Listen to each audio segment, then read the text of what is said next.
এসাদের ভাগ হবে না। হে এভরিওয়ান, তোমরা সকলে কেমন আছো? আমি তো ভীষণ ভালো আছি। আজ থেকে শুরু করলাম একটা নতুন সিরিজ, এসাদের ভাগ হবে না, যেখানে আমি তোমাদের আমার কিছু পছন্দের রেসিপি শেয়ার করব। আর এই সিরিজটা শুরুই করলাম আমার সব থেকে ফেভারিট আম তেল দিয়ে। তো চলো দেখা যাক আম তেলটা কীভাবে আমি তৈরি করলাম। প্রথমেই একটা মশলা তৈরি করে নিতে হবে, যার জন্য শুকনো খোলায় একে একে শুকনো লঙ্কা, ধনে, জিরে, পাঁচফোড়ন, মৌরি সমস্তটাকে ভেজে নিয়ে ঠান্ডা করে হামানদিস্তায় খুব ভালোভাবে মিহি করে গুঁড়ো করে নিতে হবে।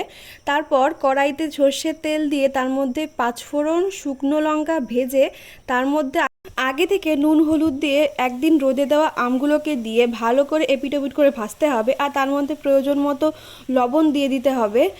তারপর ভেজে আমগুলোকে তুলে রাখার পর কড়াইতে বেশ খানিকটা সর্ষের তেল ভালো করে ফুটিয়ে নিতে হবে।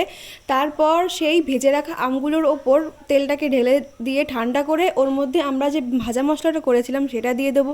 ব্যাস, রেডি আমাদের আম তেল। এবার এটাকে বেশ কয়েকদিন রোদে দিতে হবে। রোদে দিলে পরে আম তেলটা আরও ভালো হবে। তোমরা অবশ্যই বাড়িতে ট্রাই করে দেখো আর আমাকে অবশ্যই জানিও। তো আজকের জন্য এটুকুই। সকলে অনেক ভালো থাকো, সুস্থ থাকো। Bye bye.